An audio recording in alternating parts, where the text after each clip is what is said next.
Ortodoxia Reformada, un espacio destinado a la divulgación de la doctrina ortodoxa enseñada por los grandes predicadores y teólogos del ayer y del hoy.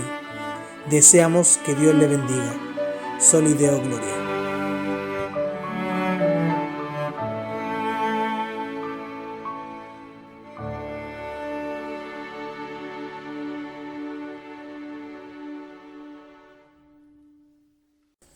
Comentario del Catecismo Menor de Westminster por Thomas Watson. Sobre el pecado. Pregunta número 14. ¿Qué es el pecado? Respuesta. El pecado es cualquier falta de conformidad a la ley de Dios o la transgresión de la misma. El pecado es transgresión de la ley. Así lo dice 1 Juan capítulo 3, versículo 4. Si hablamos del pecado en general, primero, el pecado es una infracción o transgresión. La palabra latina de transgredir significa sobrepasar a alguien sus límites. La ley moral debe mantenernos dentro de los límites del deber y pecar es sobrepasarlos. Segundo, la ley de Dios no es la de un príncipe inferior, sino aquella de Jehová, que legisla tanto para los ángeles como para los hombres. Se trata de una ley justa, santa y buena. Romanos capítulo 7, versículo 12. Es justa porque no tiene ninguna inequidad. Es santa, puesto que nada en ella es impuro. Y es buena, ya que no hay nada en la misma que sea perjudicial. Así que no existe razón para quebrantar esta ley, del mismo modo que una bestia que se halla rodeada de abundantes pastos no tiene motivos para saltar por encima de la valla y pasar a un terreno baldío. Mostraré qué infame cosa es el pecado. Es la confluencia de todo mal. Es el licor de la malicia destilado. La Escritura lo llama el anatema. Josué capítulo 7, versículo 13. Se lo compara con el veneno de las serpientes y con la hediondez de los sepulcros. El apóstol se refiere al pecado utilizando la expresión sobremanera pecaminoso. Romanos capítulo 7, versículo 13. O como dice en el griego, hiperbólicamente pecaminoso. El diablo quiere pintar el pecado con el color vermellón del placer y provecho, para hacerlo parecer hermoso. Pero arrancaré la pintura que lo cubre para que puedas ver su repulsiva cara. Puede que tengamos livianos pensamientos de transgresión y digamos, como lo hizo Lot acerca de Zoar, ¿no es ella pequeña? Génesis capítulo 19, versículo 20. Pero para que veas qué gran maldad es el pecado, considera estas 4 cosas. Primero, su origen. ¿De dónde viene? Recibe su pedigrí del infierno, el pecado diabólico. El que practica el pecado es del diablo. 1 Juan capítulo 3, versículo 8. Satanás fue el primer ejecutor de pecado y el primer tentador al pecado. El pecado es el primogénito del diablo. Segundo, el pecado es malo por naturaleza. Se trata de algo que contamina. El pecado no es solo una imperfección, sino una contaminación. Es para el alma lo que el orín para el oro, o una mancha para la belleza. Hace que el alma se enrojezca de vergüenza y se ennegrezca de inmundicia.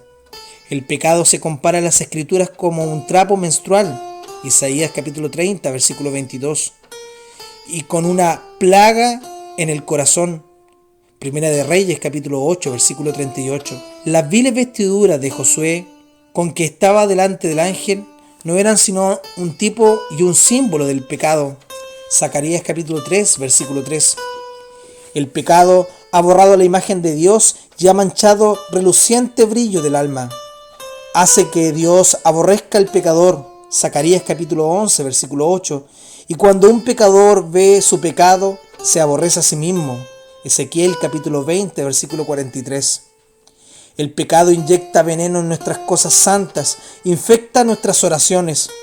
El sumo sacerdote tenía que hacer expiación por el pecado sobre el altar, para tipificar que nuestros deberes más santos necesitan que Cristo haga expiación por ellos. Éxodo 29, 36. Los deberes religiosos en sí mismos son buenos, pero el pecado los corrompe. Como el agua más pura resulta contaminada al correr por la tierra enlodada. Bajo la ley, si un leproso hubiese tocado el altar, ese altar no lo habría limpiado, sino que él habría contaminado el altar. El apóstol llama al pecado contaminación de carne y de espíritu. Segunda de Corintios capítulo 7, versículo 1. El pecado estampa en el hombre la imagen de Satanás. La malicia es el ojo del diablo. La hipocresía su pezuña hendida.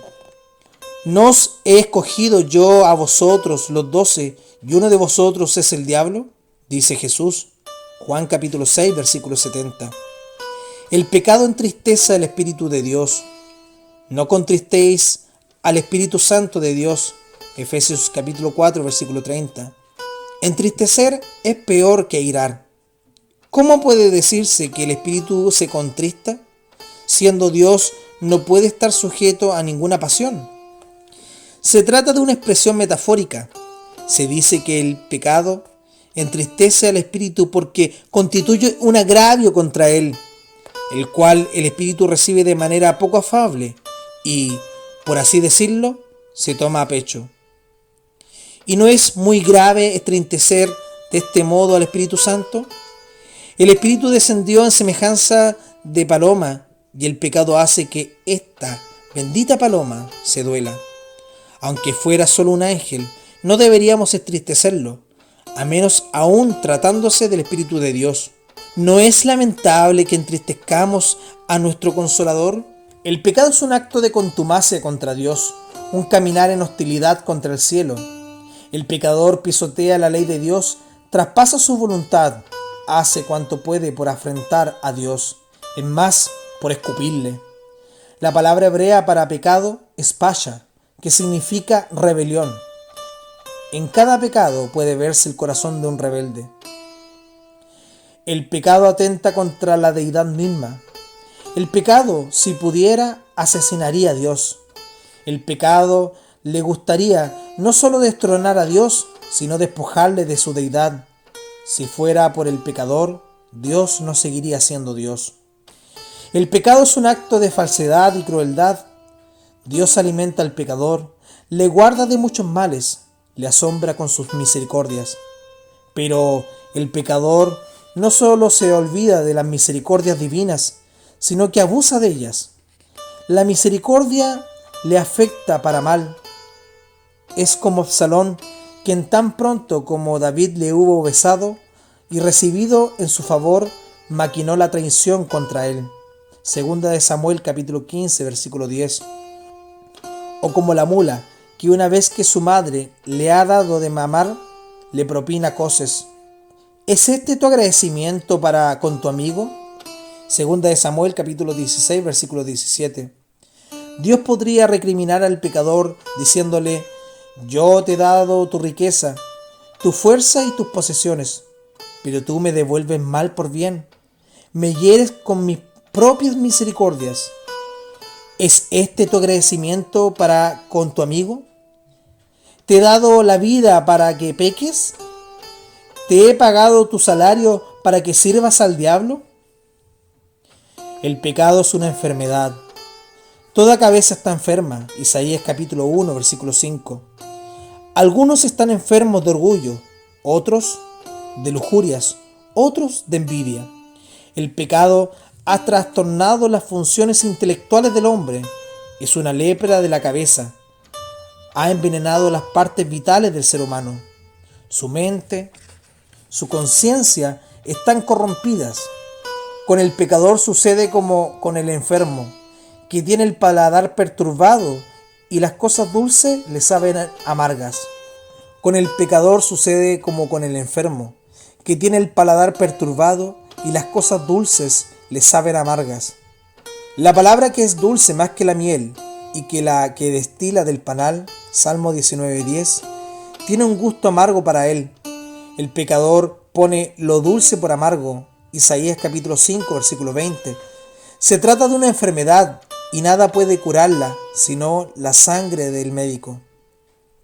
El pecado es irracional. Hace que el hombre actúe no solo perversamente, sino también neciamente.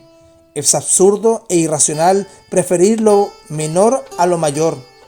Los placeres de la vida a los ríos de delicias que hay a la diestra de Dios para siempre. Salmo 19, versículo 11. ¿No resulta irracional perderse el cielo por satisfacer las concupiscencias o entregarse a ellas?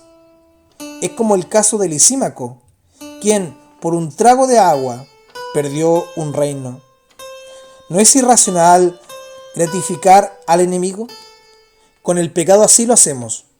Cuando la lujuria o la ira irreflexiva arde en el alma, Satanás se calienta en ese fuego. Los pecados de los hombres son un festín para el diablo. El pecado es fatigoso. A los hombres les cuesta mucho esfuerzo persistir en sus pecados.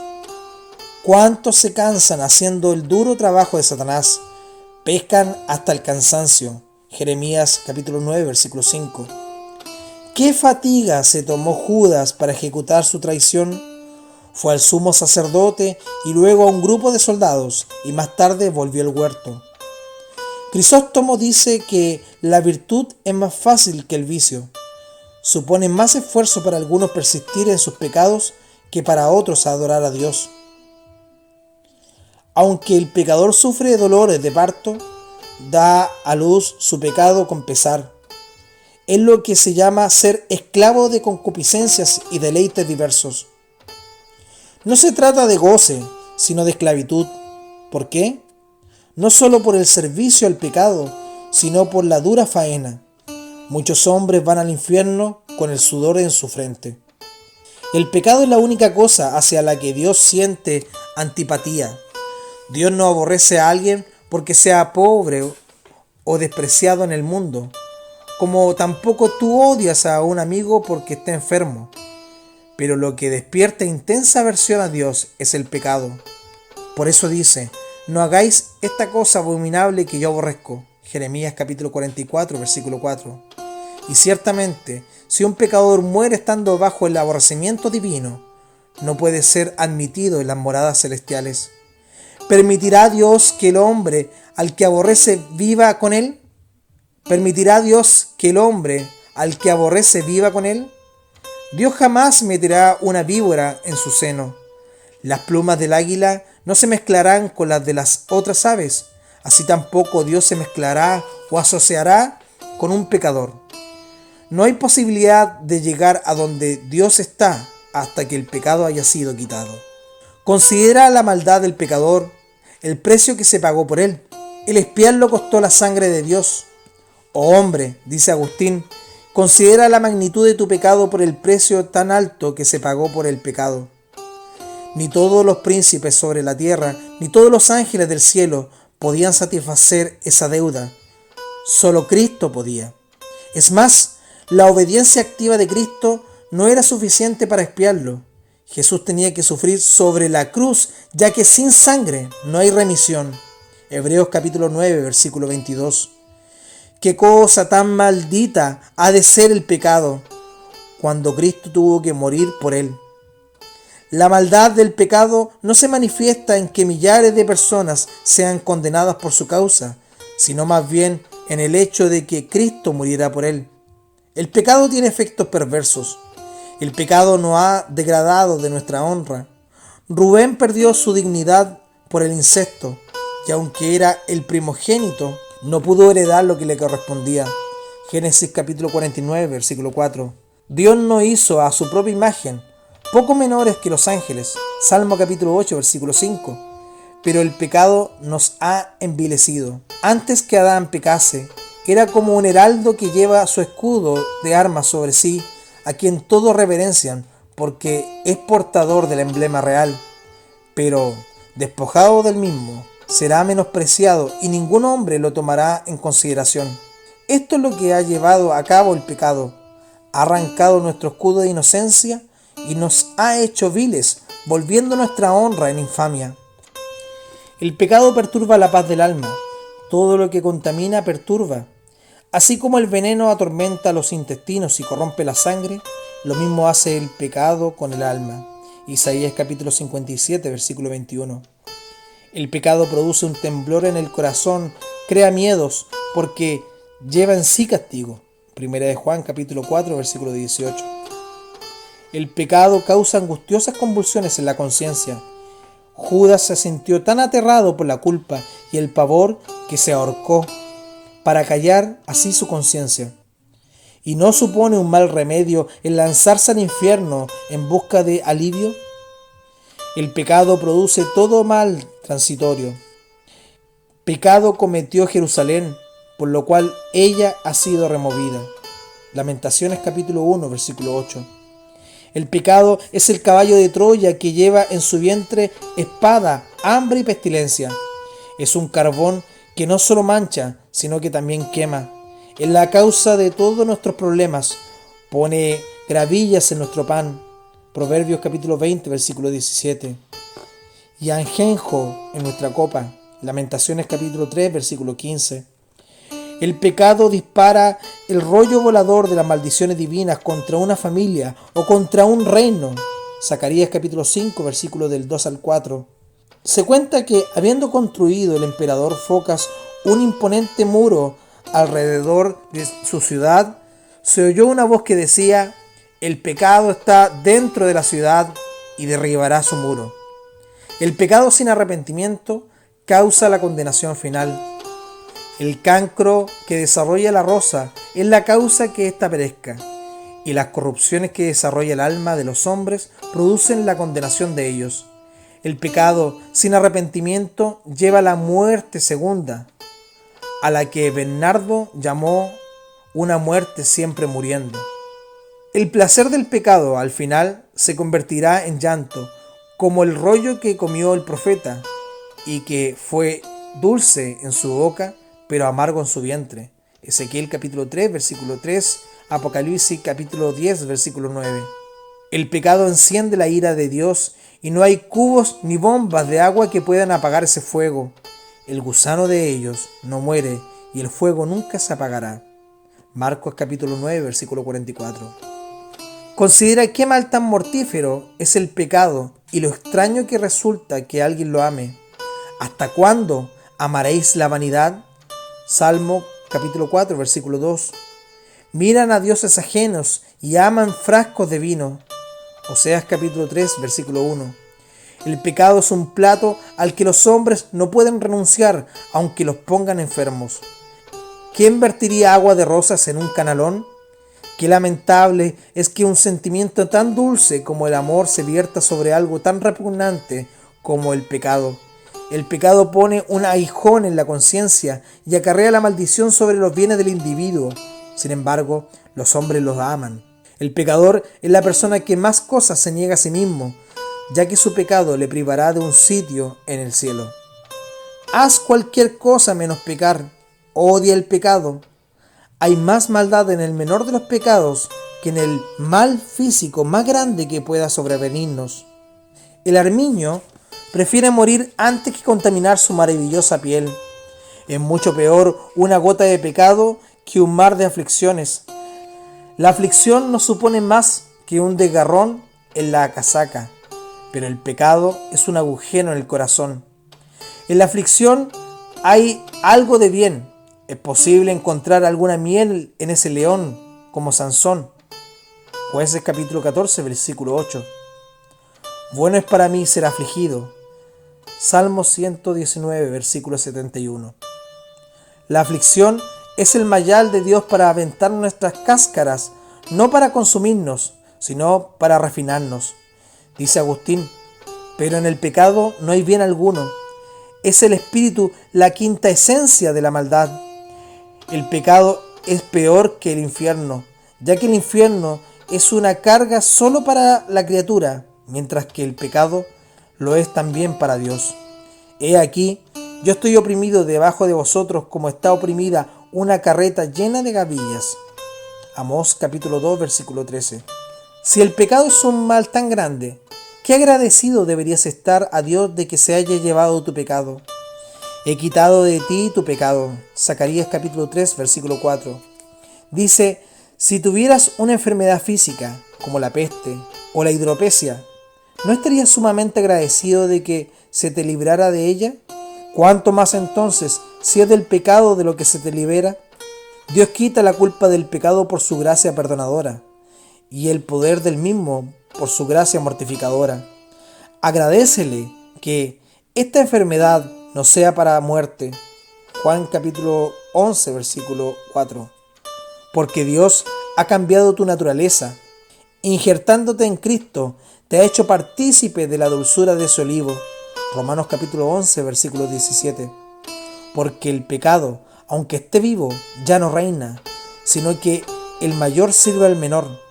El pecado, que es el más viejo, presta servicio al más joven, que es la gracia.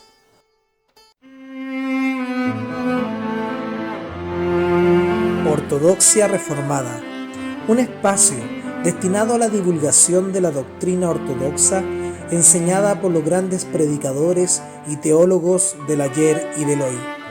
Deseamos que Dios le bendiga. Soli Deo Gloria.